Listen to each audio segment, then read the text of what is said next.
300 jours ou un peu plus, les enquêteurs reprochant à ce journaliste donc de travailler en complicité avec les séparatistes armés. Et ce matin, Jean-Charles Biola, bonjour. Bonjour. L'un de ces avocats que vous avez contacté pour recouper l'information sur son décès est resté un tout petit peu dubitatif. Oui, barista Edouard Lyonga Eoulé ne rejette pas totalement cette information sur un éventuel décès de son client Samuel Ouazizi, mais il préfère, dit-il, garder une légère distance de prudence, le temps de procéder à ses propres recoupements. Je suis avocat et je ne base pas mon argument dans les rumeurs, dans les choses qu'on dit dans les télés. Il faut que j'ai les choses concrètes. Et jusqu'à maintenant, il n'y a aucune information concrète qui sort pour l'État, pour le ministère des Communications, pour les polices judiciaires, pour les médicaux que Ouazizi est mort. Pour l'instant, ni l'armée camerounaise, dont toutes les tentatives entreprises pour recouper l'information sont restées vaines, ni le gouvernement camerounais plus globalement n'ont rien dit jusqu'ici.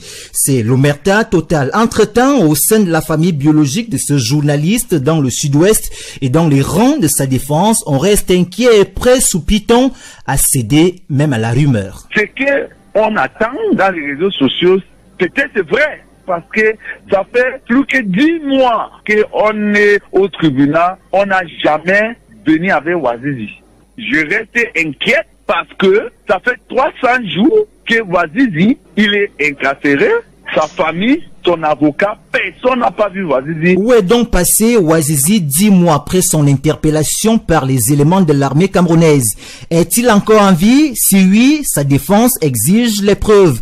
Et si jamais il est décédé, relève barista Edouard Lyonga Eoulé que la dépouille soit remise à sa famille biologique tout en précisant les mobiles de son décès si jamais c'est une maladie ou alors le fruit de la torture dans les cellules. J'étais parti voir Ouazizi en cellule. Il m'a dit que je ne suis avec aucun contact avec les séparatistes. Je suis un journaliste et on m'a arrêté parce que j'ai parlé fort dans les trucs de crise anglophone. L'unique contact entre Samuel Ouazizi, présentateur des émissions à la chaîne de télévision privée CMC basée à Buea, l'une des régions anglophones du Cameroun où sévit la guerre séparatiste depuis plus de 3 ans, et ses avocats remontent effectivement en août 2019. C'est en ce moment que les enquêteurs ont communiqué à ses avocats que leur client était en intelligence avec les séparatistes. Une crise anglophone qui a fait à ce jour des milliers de morts et de déplacés.